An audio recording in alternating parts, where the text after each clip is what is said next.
you drive or the price tag on your clothes. There's no dollar sign on a peace of mind, this I've come to know. So if you agree, have a drink with me, raise your glasses for a toast to a little bit of chicken fried. Cold beer on a Friday night, a pair of jeans that fit just right, and a radio world, I'd like to see the sunrise. See the love in my woman's eyes, feel the touch of my precious child.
patriotic Republicans. Thank you for coming out today. Thank you to Nan Cobb and Cobb Tractor for hosting this event today. I am not going to waste any time because we have a candidate here we'd like to hear from. And are you guys ready to hear from the next U.S. Senator from the great state of Florida? All right, there you go. Well, first of all, thank you for taking your time on Saturday to come out. And thank you for all your efforts to make sure that we elect the right people so we can keep this economy going. I want to thank Nan for hosting us here. I'm not sure where she stands. Nan, thank you very much. And I hope you're really, really busy. Hope everybody buys something before you leave. Yeah, preferably tractors, right? Awesome. That'd be nice. Great. It'd probably be an annuity because they have to have everything goes with it. So, well, thanks for the people you've sent it to Tallahassee. I've had the opportunity to work with. I know Dennis is here and Jennifer's here. Thank you for sending them.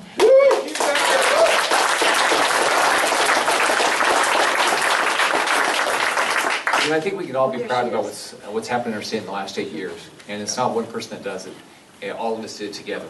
If you remember back in 2010, we lost 832,000 jobs in 4 years. I believe, the state of Florida. And we had home prices had dropped in half. So we've completely turned this around. We've added 1.6 million jobs. We have cut $10 billion in taxes. And by the way, as governor, you can't do these things unless it comes through the legislature. There's some things you get done, but if you don't send good people up there, it doesn't get done. I can't put more money into education, and we've increased funding by $4.5 billion without the legislature. You can't cut taxes. You can pay down debt a little bit because if you just stop people from borrowing money, so you can't do that. A little bit by yourself, but not completely. But you sent good people. So we have a lot to be proud of in the state. We are kicking everybody's rear really right now. There's no place like Florida. I call Rick Perry once a month and let him know we beat him in job creation. He does remind me he's no longer the governor. He says it never happened while he was governor, and I said your timing was just good. You got out at the right time. So the first thing people ask me is why do this, right? And we all sort of have our reasons for doing the things we do in our life, and you sort of sometimes you can't explain it, but if I was going to explain it, I'd say it's all my mom's fault. My mom was she's had a nice ad in 2010 that helped me get elected, and she seemed like this nice lady. That's not exactly what I thought of my mom. She was tough. I don't know my dad. I never met my natural dad. My mom eventually got remarried to a wonderful man that didn't make any money, had a 6th grade education, and he was in the 8th and Airborne, did all the combat jumps, but really had struggled for work. She had a plan. She said, Rick, there are 5 of us, and she said, you're going to be an Eagle Scout, you're going to make straight A's, you're going to go to church a lot. I went to church a lot. I told my mom, I said, Mom, you realize as an adult I'll never have to go to church because I've gone to church so much as a child. She says, I don't care what you think, go get a job. So, because she didn't really matter, it didn't matter what I thought. She had a plan, and she said, if you learn to work hard and you study hard, you can be anything. She said, thank God you grew up in this country. If you don't grow up in this country, your chance of living the dream is pretty low. Look at, and people think, oh, why are we fighting for this stuff? Is it really important? Let's see, 60 years since the Castro brothers took over Cuba, how's it worked out for all the Cubans? Look at what's happened with Maduro. Chavez supposedly got popularly elected right before Maduro. Look at where they are now. There's no food or medicine for babies. Look at what's happening in Nicaragua now. So these elections matter. And it matters if you vet the candidates. And then look, like when I ran in 2010, most people didn't know me. He took a shot that I had a plan to get the economy going, and it worked, right? But we have to vet people. We have to say, okay, we gave you a shot. Did you do your job? Right? So let's look at the difference between Bill Nelson and me. So let's think it. He's been in politics for 42 years. So he's getting paid by the federal government for 20-some years. 30 years. 30 years. Been senator for 18 years. So he's never done anything. Can't name it. just raise taxes. Yeah. Yeah. He's voted for tax increases over 300 times. Lots of higher plastic taxes. surgery. Let's think. Here's the difference. If you want to do her, I'm going to go do something. Okay. My mom made me a worker. Bill Nelson, he didn't do anything. Look at what we just had, a hurricane in the Panhandle. He did 3 or 4 days of photo ops. He said, I'm going to go back to campaigning. There's nothing else I can do. Well, anybody that's been through a bad storm, there's local efforts, there's state efforts, and there's federal efforts. Look at what happened. He's responsible for the federal government, right? Right. Tyndall Air Force Base is a federal base. He did nothing. Did nothing. So he supported higher taxes 375 times. We've cut taxes almost 100 times. He's never created a job. The only job he's ever worried about is his. Right? I'm a business guy. I had to figure out how to make jobs. I've supported y'all as business people that have added 1.6 million jobs by cutting taxes, reducing regulation. He doesn't know how to do it. He's never done it. The only job he worries about is his. I think we ought to have term limits. We have them in Florida. It seems to work for us. Yeah. Right? He's completely opposed to it. We've got a 10-step plan to make Washington work. I've never seen a plan from him. So it's a clear choice. Now here's how we win. I'm blessed. My wife and we got married at 19. She married me because I was making so much money. I was an E2 in the Navy. I was making $150 a month. But it worked out because we got another $124 for being married. Unfortunately, the apartment cost $250. So I got better with numbers as I got older.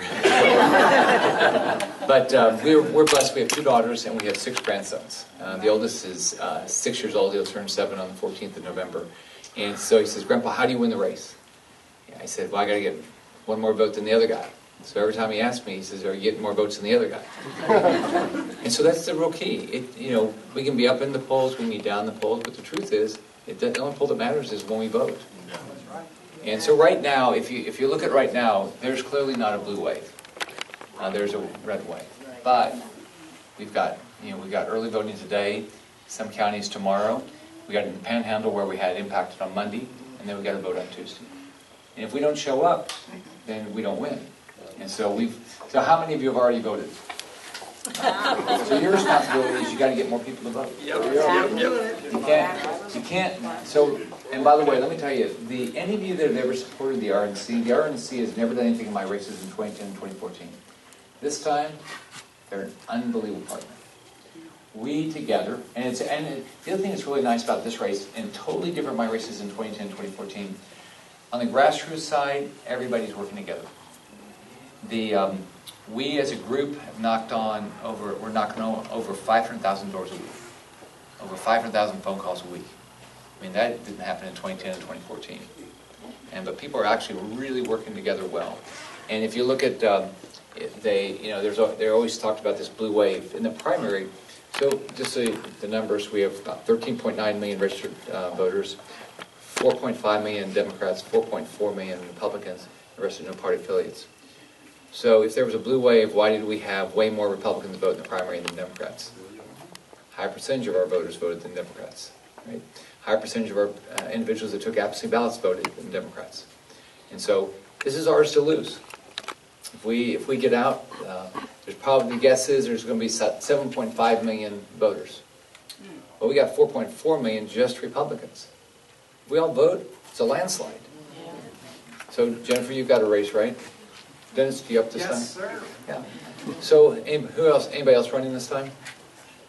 Okay. So, if you think that we're doing a good job, you got to get people to vote. And so, people think, oh, I don't know if my vote matters. Okay. So let's remember. We'll see. What did President Bush win Florida by? 537 votes. That's right. A presidential race was won by 537 votes. That's hard to believe. Okay.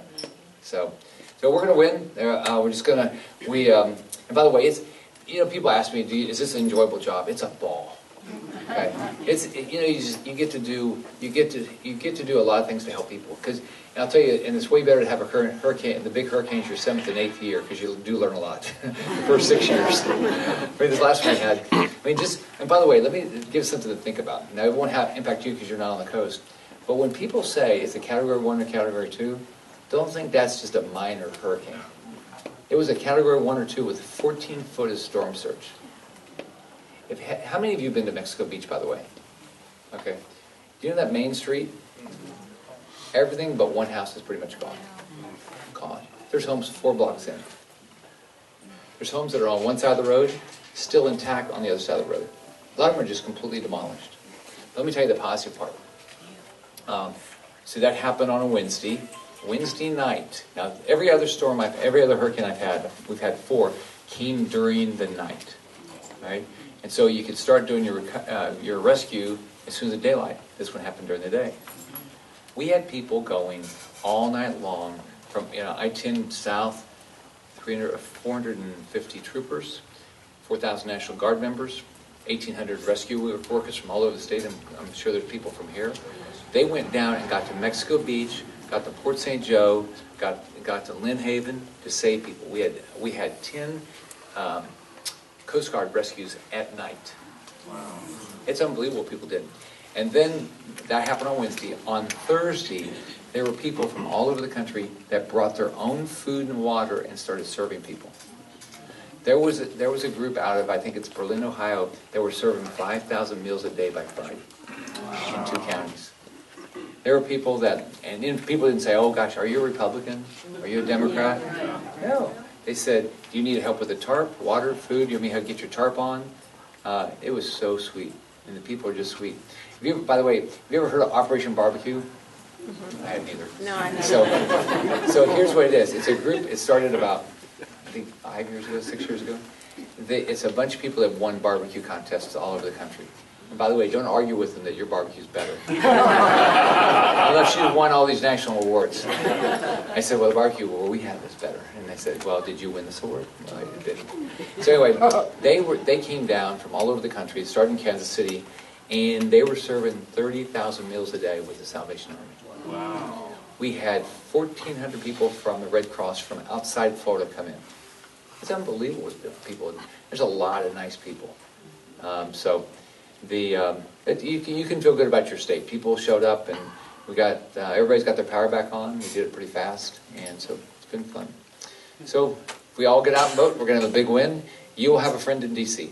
I return phone calls. I will work hard for this state. I know what my responsibility is, and we just did a big Hispanic event.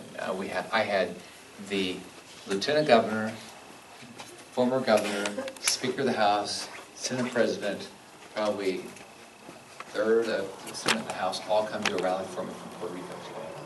Wow. That's awesome.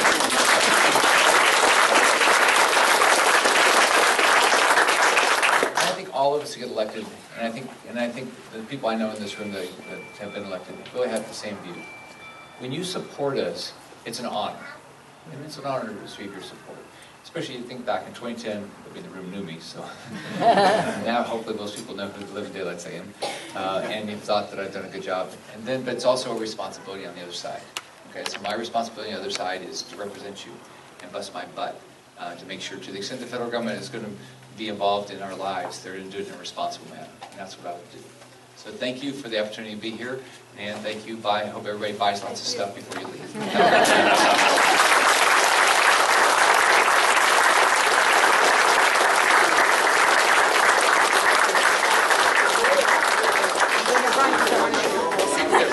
Good. Because I have to go somewhere at 6:30, so I'm going to make sure I get some. Nice to meet you. Nice to meet you. I'm Mark Fisher. Mark Fisher. Unless we call him Mr. Fisher. We call him Mr. Fisher. All right, take care, guys.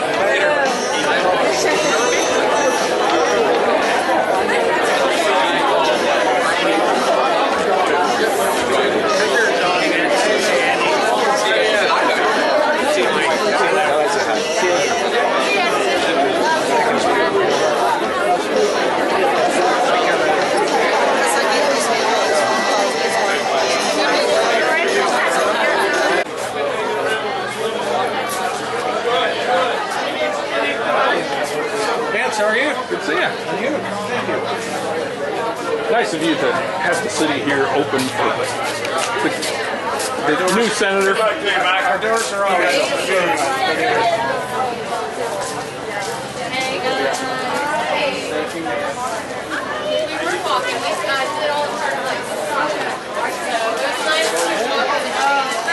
good to see you.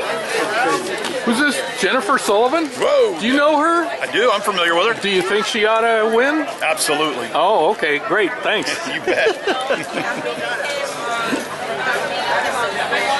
Must be related. She is. You too, buddy. She's right around the corner with Charlotte. I've communicated with her too. So we're squared away. That's what we need. So I'll come in. Hey, buddy. Hey, really good to see you. How you doing? Are you rolling? Yes, sir. Scott's home.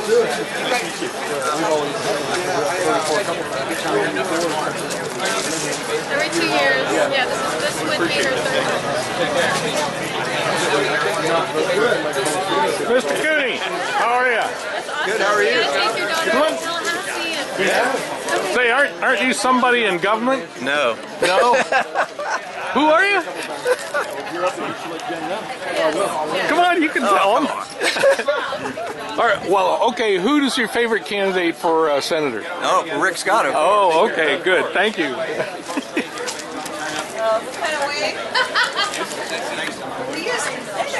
I'm doing good. How are you? Nice to see you. I know you too. Barbara calls. Well, that's candidate. Yep, she really is. See you later, man.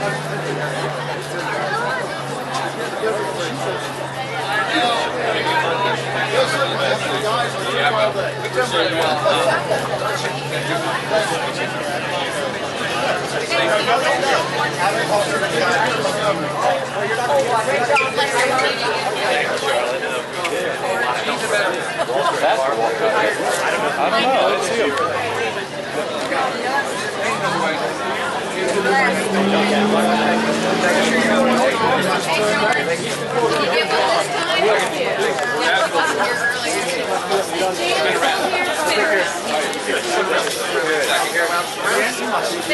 Bring him right up here. Maybe you sit right here. Okay. Got all these guys. No worries.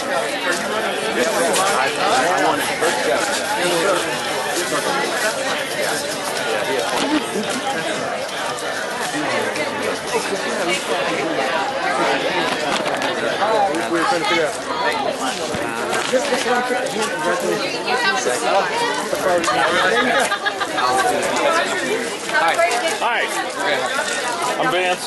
With FiscalRangers.com. Can you tell me what kind of, when you get elected, what committee do you think you want to get on?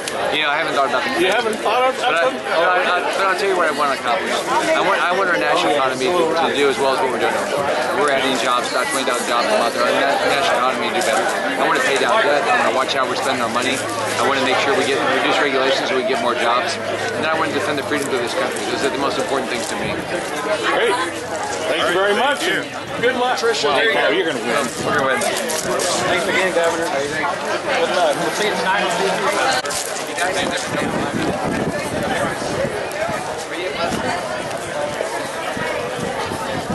Be safe. Thank you.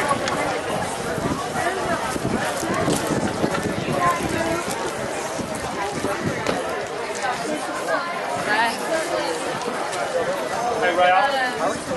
Yes, sir. You got my number, I think. I want you to send me so that I can...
Thank you.